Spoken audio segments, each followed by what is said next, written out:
Sa Dagupan City, mahigit 300 pamilya ang apektado ng high tide sa isang barangay. May ulat si Jasmine Gabriel Galban.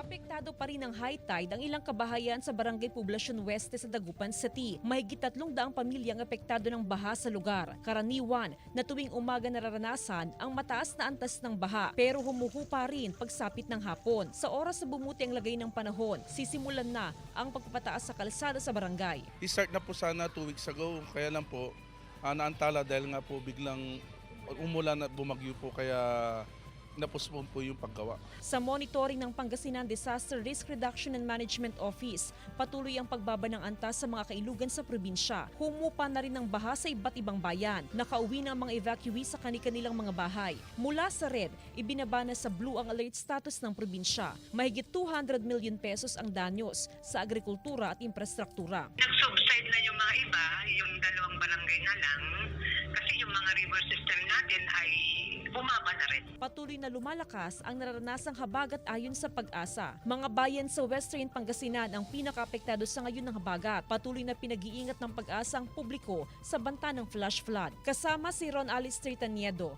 Jasmine Gabriel Galban, One North Central Luzon.